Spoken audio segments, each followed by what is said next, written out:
누가복음 24장 50절부터 53절까지 교독하시겠습니다. 예수께서 저희를 데리고 베다니 앞까지 나가사 손을 들어 저희에게 축복하시더니 축복하실 때 저희를 떠나 하늘로 올리우시니 저희가 그에게 경배하고 큰 기쁨으로 예루살렘에 돌아가 늘 성전에서 하나님을 찬송하니라. 신앙은 현재 진행형이고 그 끝을 알고 하는 것입니다.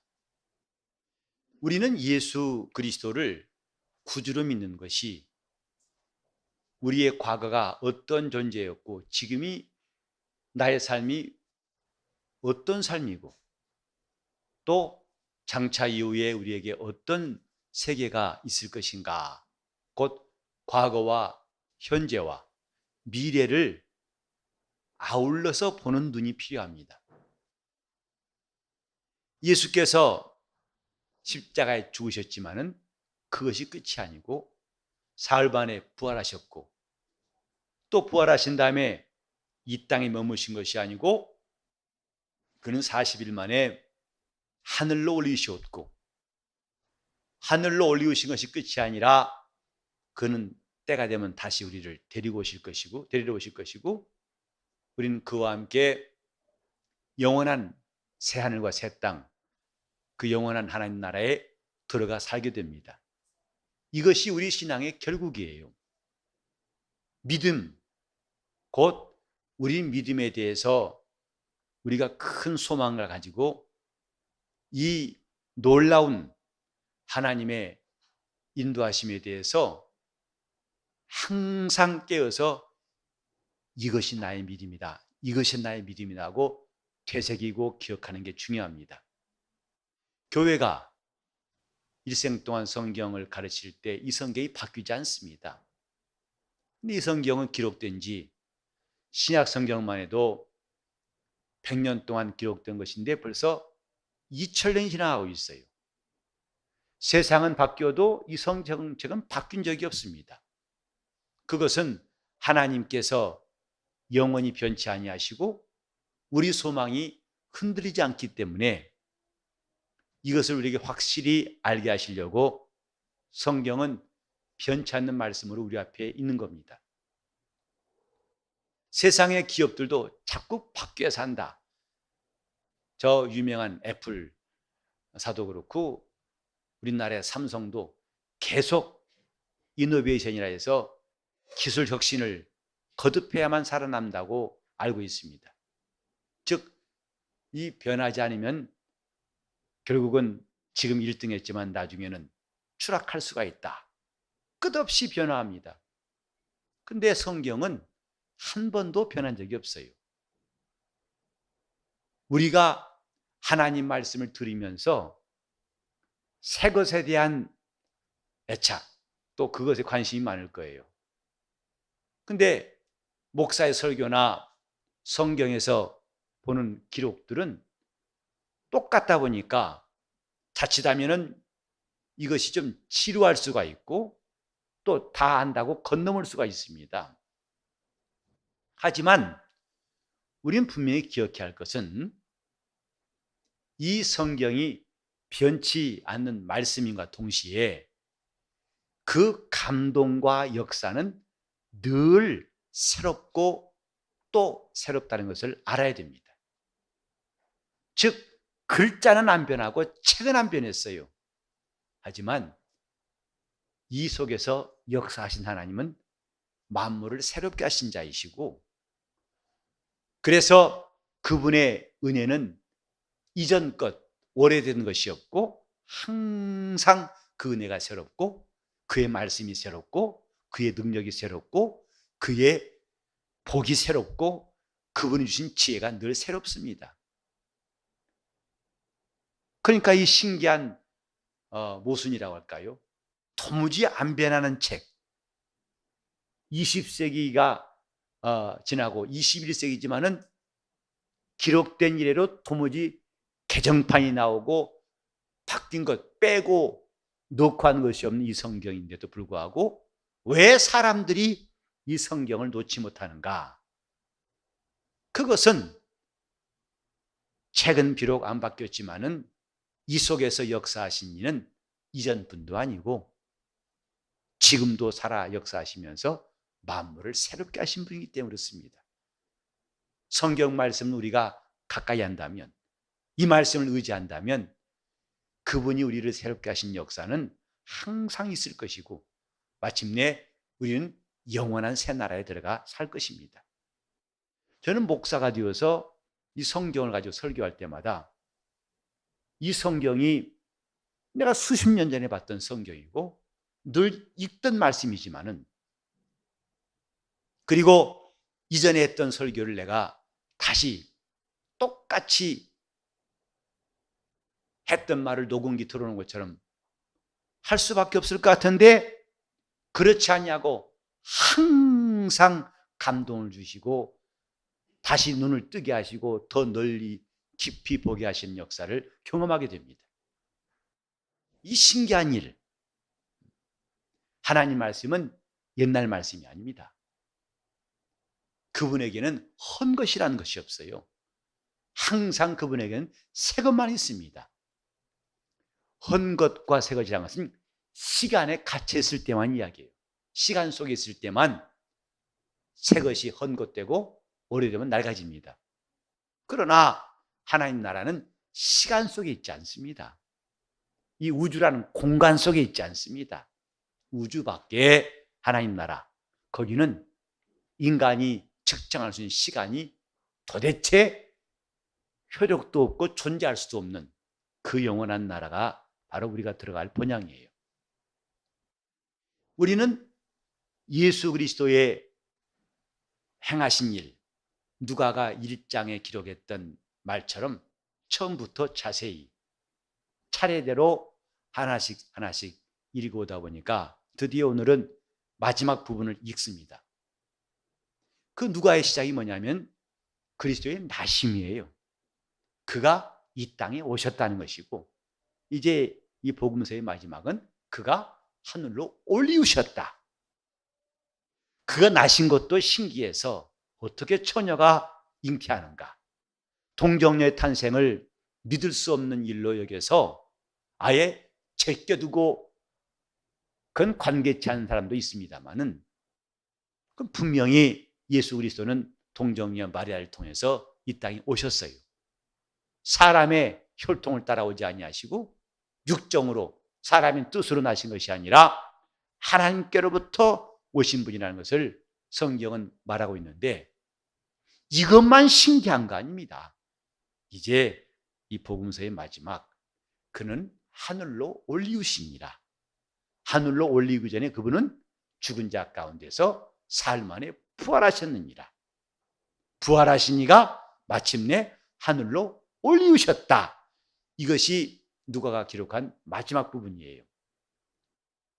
이 땅에 오셨다가 마침내 하늘로 올리우시니, 이는 예수만이 유일합니다. 하나님의 아들만이 유일하게 이 땅에 사람으로 오셨다가 인자이신 그가 하늘로 올라가셨다. 이전도 없었고 이후도 없었고 천상천하에 이런 일은 오직 예수 그리스도에게만 일어난 겁니다. 하늘의 천사일지라도, 하늘에서 지음받은 천사일지라도 그는 우리 같은 인생을 경험한 적이 없어요. 또 우리가 받은 은혜를, 그리스도를 그들은 약속받은 적이 없습니다. 그래서 그들은 지음받은 날부터 영원히 종이에요. 이전도 종이고 지금도 앞으로도 영원히 하나님의 종입니다. 그러나 인간은 시작은 천사보다 못하게 출발했지만은 천사들이 와서 그를 돕고, 천사들을 한때는 두려워서 떨며 섬겼던 적도 있었습니다만은 이제는 천사보다 더 나은 자가 되게 하셔서 그들이 오히려 하늘에서 우리를 영원히 수종드는 이 영광을 사람에게만 허락하셨다, 이 말이죠. 우리는 예수 그리스도의 일생을 보면서 우리에게 주신 믿음이 뭔가를 생각해야 됩니다. 그가 사람으로 이 땅에 오셨고 마침내 하늘로 올리우셨다. 이것을 통해서 이런 길이, 그분이 걸어가신 길이 이제는 자기를 믿는 자들에게도 똑같이 허락하셨다는 사실, 이것이 우리가 어떤 믿음이에요. 우리는 이런 복음을 알기 전에는 내가 어디서 왔는지, 이 땅에서 무엇을 해야 되는지, 또 호련히 어느 날 죽으면은 나는 그때 뭐가 될 것인지 방향도 없고 정처도 없는 부평초 같은 인생이었는데, 이제는 우리가 예수 그리스도의 일생, 하나님의 아들의 사람으로 오신 그 과정을 우리에게 하나님이 공개하심으로 이것이 너의 길이다, 이 길을 가라 하신 것이 하나님의 복음이에요. 예수 말씀하셨죠? 내가 가는 곳에 그 길을 너희가 알리라. 요한복음 14장 4절 이하의 말씀이었어요. 내가 가는 곳에 그 길을 너희가 알리라. 이것이 하나님이 인류에게 꼭 알게 하고 싶은 그분의 뜻입니다. 내가 가는 곳에 그 길을 너희가 알리라. 그러니까 그곳도 알아야 되고 그 길도 알아야 한다, 이 말이죠. 그때 도마가 말했어요. 주여, 우리는 그걸 모릅니다. 그때 예수님께서 말씀하시기를 내가 곧 길이요 진리요 생명이다. 나로 말미암지 않고는 아버지께로 올 자가 없느니라. 우리는 자신을 돌이켜보면 참 자신이 얼마나 무능하고 우리 삶의 짐이 무거운지 모릅니다. 과연 근심 없이 한 주를 보낼 때가 몇 번 있던가요? 수고로운 짐이 없이, 아무 짐도 걱정도 염려도 없이 여러분 한 주를 보내본 적이 몇 번이나 있습니까? 이 문제가 끝나면 저 문제가, 이 어려움 끝나면 저 수고가 오고, 저 수고가 끝나면 이 고통이 오고, 정말 우리 삶 가운데는 가지 많은 나무가 바람 날라덮듯이 끝없이 풍파가 와요. 그래서 때때로는 삶의 무게가 너무 무거워서 자기 스스로 목숨을 끈 사람도 우리 주위에는 있어요. 그리고 살았지만은 근근히 신음소리를 내가면서 정말 자기 영혼을 학대하기까지 하면서 내가 왜 사는가? 살아서 못하나? 이런 억압과 스트레스 속에서 우리는 살고 있습니다만은, 그런 우리에게 하나님은 빛을 주셨어요. 빛을. 그것만 인생은 아니다. 그렇게 수고하다 끝나는 게 인생은 아니다. 내가 가는 곳에 그 길을 너희가 알리라. 그래서 우리도 그곳을 사모하게 하셨고 거기를 가려고 우리도 신앙생활을 하게 됐습니다. 만약에 예수 믿는 사람들이 그곳에 대한 소망이 없다면 무슨 낙이 있을까? 그곳에 무엇이 있다는 것을 모른다면 예수 믿을 맛이 생기겠습니까? 교회에서 신앙생활할 때마다 교회가 낙원같이 생각되진 않죠. 물론 처음에는 아마 그런 기대가 있을지 몰라요. 교회 가면 모두가 다 선남선녀, 양심에 털난 사람 아무도 없고, 또 버릇없는 사람은 아예 얼씬도 못하고 가면 다 하늘에 천군 천사가 될 거라고 여겼던 사람이 이 가운데 아마 있을 거예요. 그러나 신앙생활하면서 오히려 내가 성경을 믿고 주님께 순종한 것보다도 대인관계가 더 힘들고 더 어렵다는 것을 느꼈을 거예요. 그렇게 은혜 받았지만은 누구하고 다투어서 또 그 관계가 헝클어져 가지고 그만 신앙생활이 다 뒤틀리고 헝클릴 때가 많습니다. 자, 우리는 이럼에도 불구하고 소망이 있는 게 뭐냐면, 이런 시간들, 누구 때문에 아파하고, 누구 때문에 누구를 괴롭히기도 하고, 누구 때문에 시험 들기도 하고, 누구 때문에 다치기도 하고, 그런 거 언젠가 그분 오시면 다 끝납니다. 육체의 수고라든지 인간의 걱정이라든지 인간의 감정 때문에 내가 절제하지 못하고 허물을 갖기도 하고 실수하기도 한 거, 주님 오시면 그런 일은 다 끝납니다. 그때 우리는 우리의 부족한 것들을 다 주님께 맡기고 그분 앞에 회개하고 은혜 받음으로써 오직 그분의 은혜만 입고 우리는 영생에 들어갈 때가 올 거예요. 그때 가서 바로 이런 곳이 있고 이런 길이 있었기 때문에 참 내가 예수 믿기 잘했다고 그때 모두가 감사할 거예요.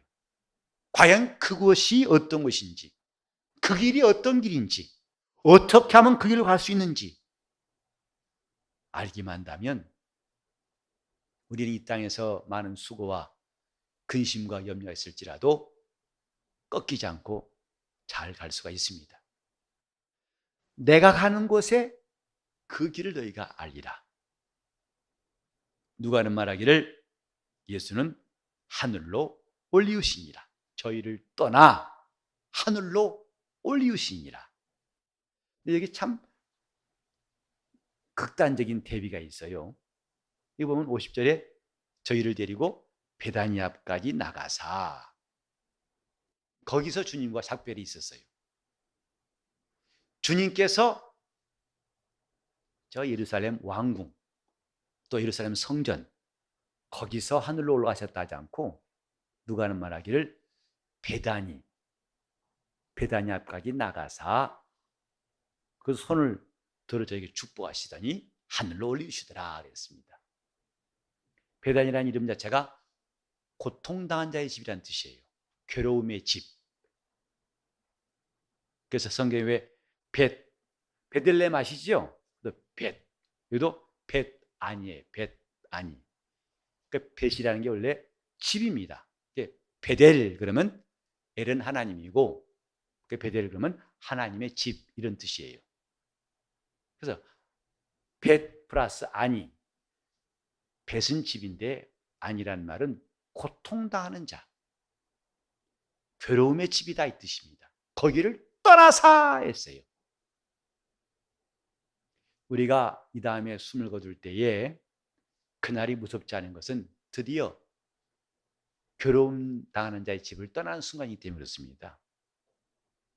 그 고통당하는 집을 떠나 우리는 갈 곳이 있는데 예수께서 하늘로 올리우신 것처럼 우리도 그곳에 갈 소망이기 때문에 죽음이 두렵지 않은 거예요. 베다니와 하늘 양극단입니다. 예수께서 종종 베다니 그 시몬의 집에도 들으시고 나사로의 집도 베다니에 있어요. 그러니까 거기는 주로 소외된 사람들, 고통당한 사람들, 괴로운 사람들이 모여 사는 마을인가 봐요. 그래 이름부터가 동네 이름이 베다니거든요. 그 근처에 있는 겟세마네에서 주님 기도하시고 또 그 고난 받으시고 마침내 베다니 앞까지 나가셔서 거기서 주님은 하늘로 올라가셨어요. 베다니에서 하늘까지. 이는 성도들의 삶을 압축해서 보여주고 있는 거예요. 사실 우린 지금 이 가운데 형편은 조금씩 다릅니다만은 조금 여유 있는 분도 있고 하루하루 빠듯한 분도 있어요. 하지만 좀 여유 있다고 해서 낙원에 있는 거 아닙니다. 다 지금 우리는 광야에 있어요. 이쪽도 광야하고 저쪽도 다 광야입니다. 이 광야를 떠나야만이 마침내 가나안 땅 들어갈 수 있듯이 베다니를 떠날 때 비로소 거기에 기쁨이 있어요. 이 땅에서 낙이라는 것은 우리가 참 바라긴 바라지만은 바랄 수 없는 겁니다. 이 땅에는 낙이 없어요. 주님도 이 땅에 오실 때는 고난을 당하셨다고 성경에 말씀했죠. 50절부터 마지막 절은 드디어 제자들과 작별하신 순간인데 이 작별이 참 희한한 작별이에요. 보통 헤어질 때는 어떤 감정인지 아시죠? 그리고 잠깐 죽는 것도 아니고 잠깐 어디 갔다 올 때도 감정이 풍부한 사람들은 공황에서 눈물을 쏟습니다. 그 제가 진정했어요. 아니 왜 그래, 죽으라는 것도 아닌데 좀 참으세요. 그래도 못 보잖아요. 아니 1년은 볼 건데 그래서 슬퍼요. 그러니 나중에 죽으면 큰일 나겠어요. 하도 이 슬픔에 풍성한 분이 있어가지고. 작별은 뭔가 섭섭하고 그렇게 통곡하지 않더라도 섭섭하고 아쉽습니다. 그런데 여러분 보십시오. 여기에 아쉬운 대목이 단 한 군데도 없어요.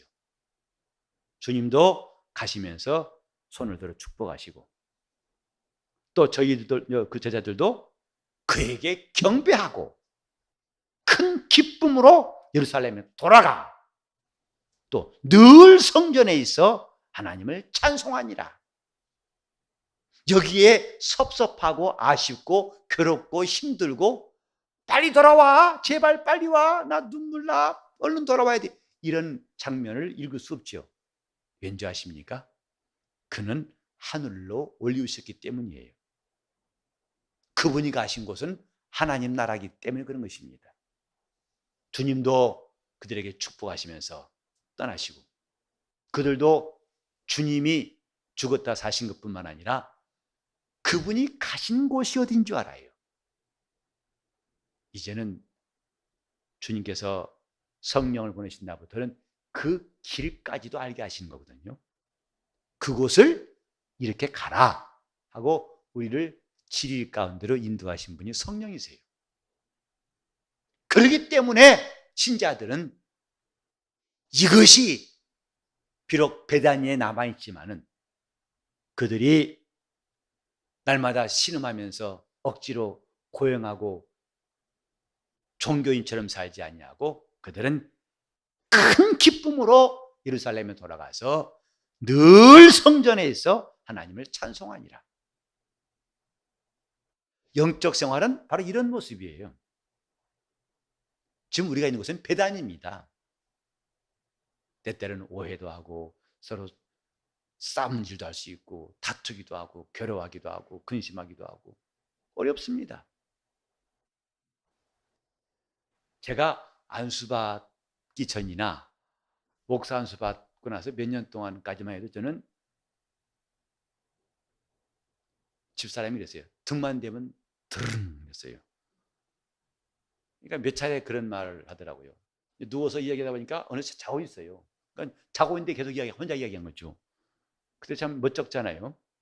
저는 멋쩍을 틈도 없었어요. 어느새 잠들었으니까.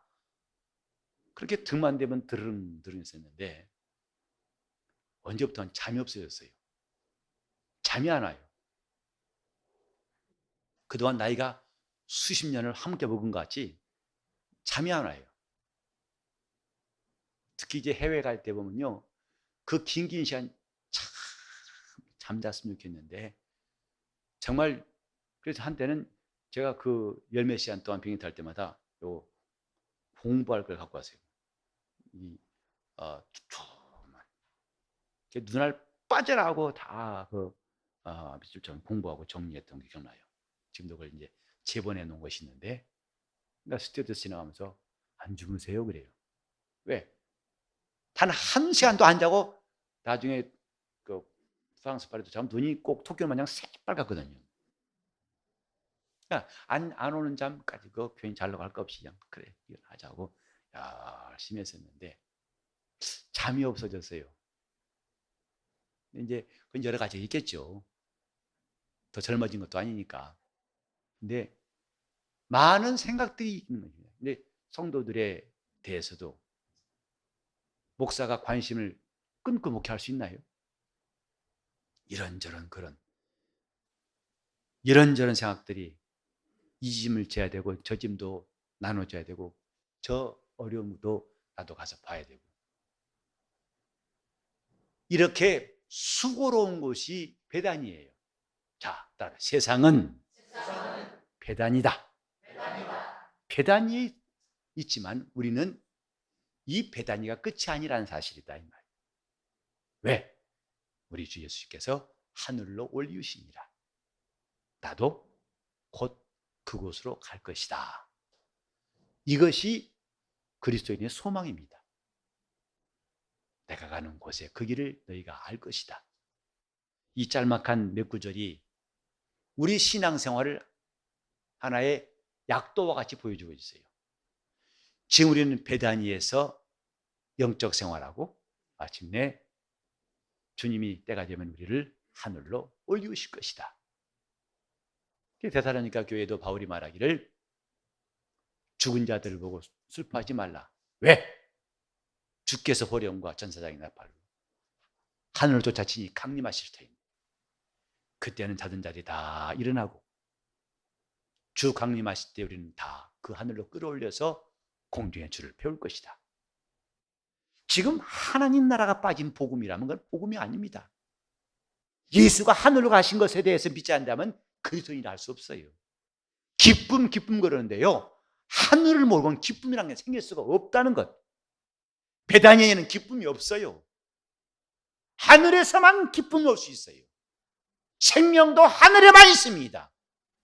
근데 하늘도 없는 복음을 어떻게 믿으라는 겁니까? 하늘이 없다면 우리는 무슨 생명을 말하고 무슨 능력을 말하고 무슨 기쁨을 말하고 무슨 복음을 말합니까?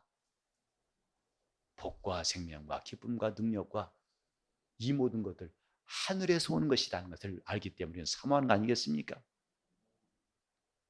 예수, 그는 하늘로 올리우시니라. 저는 누가가 51절에 기록한 이 부분들, 저는 하늘로 올리우시니, 우리는 이 마음속에 정말 예수 그리스도에 대해서 누가 물을 때 그분은 하늘로 올리우셨다 라고 말할 준비가 항상 되어 있어야 성령 충만한 사람이에요.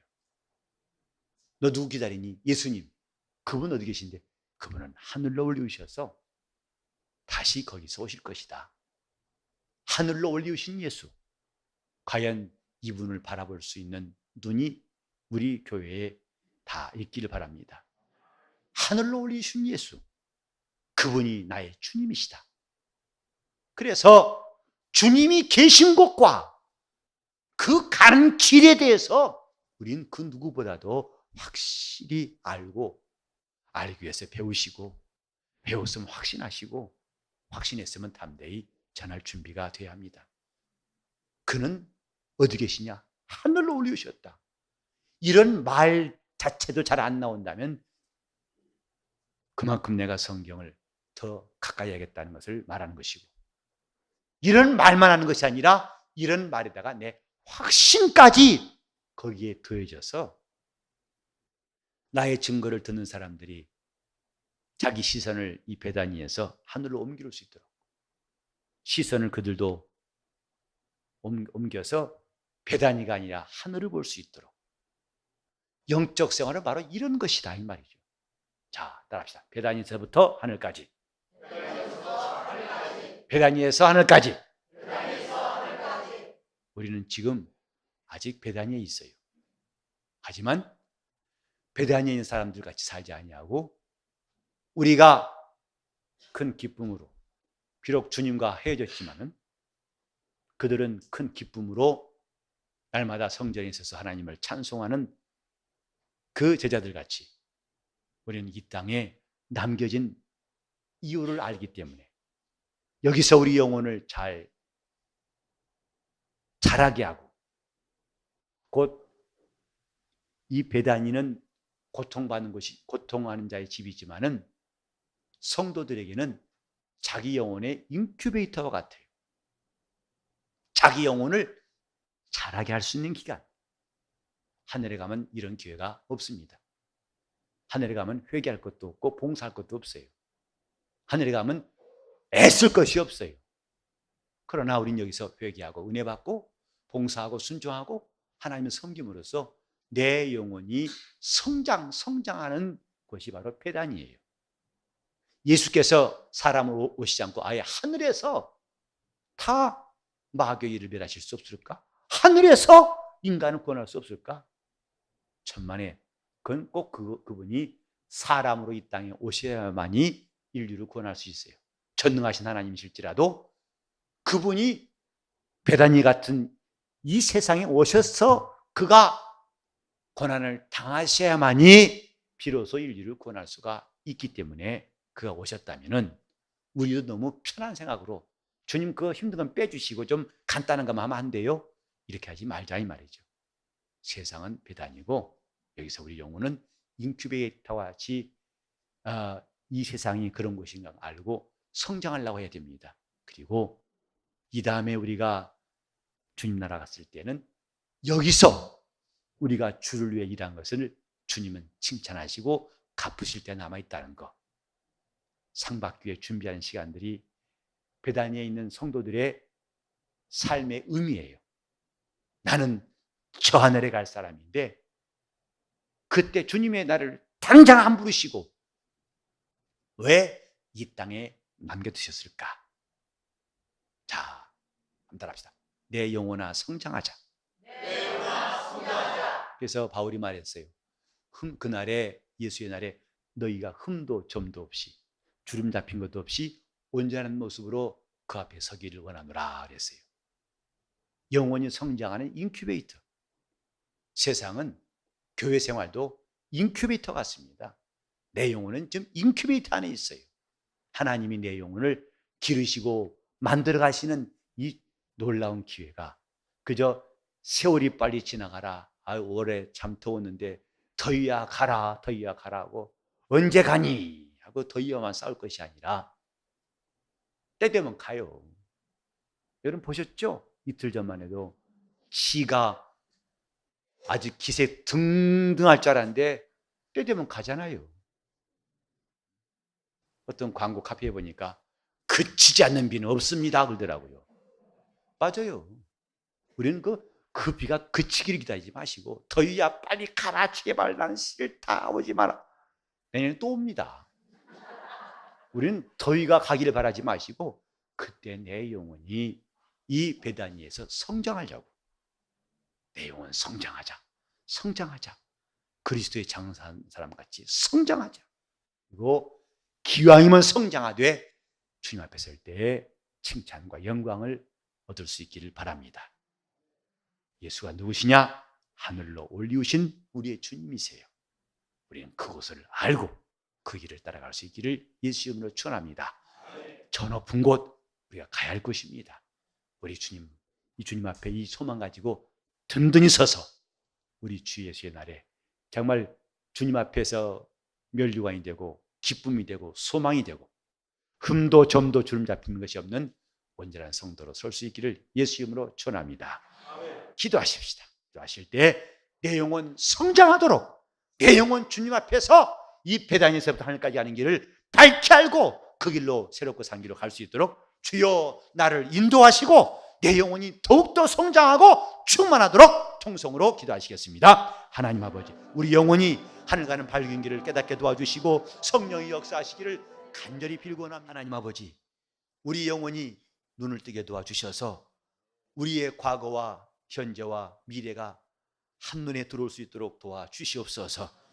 우리는 정처 없는 나그네 길을 가는 것이 아니라 주님을 따라가는 성도가 되게 하여 주시옵시고 주님이 가신 곳과 그곳에 가는 길을 잘 알고 주님을 따르게 도와 주시옵시며 베다니에서 하늘 가는 우리 성도들의 모든 성도의 생애가 성령께서 인도하시고 충만히 역사하사 한순간도 방황치 않게 하시고 뒷걸음치지 않게 도와주시옵시고 또 힘차게 다른 박질하되 잠자는 사람 깨워주시고 깬 사람은 일어나게 도와주시고 일어난 사람은 걷게 도와주시고 걷는 사람은 뛰게 도와주시옵시고 뛰는 사람은 다른 박질할 수 있도록 더 역사하여 주시옵소서.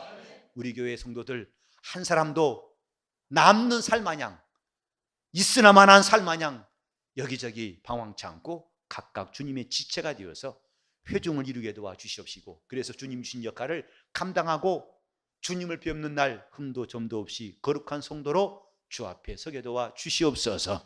이것이 가장 중요한 일인 줄 알고 이 믿음을 굳게 붙들게 도와 주시옵시고 오늘부터 시작해서 우리는 저 높은 곳을 향해서 다른 박질하게 도와 주시옵소서.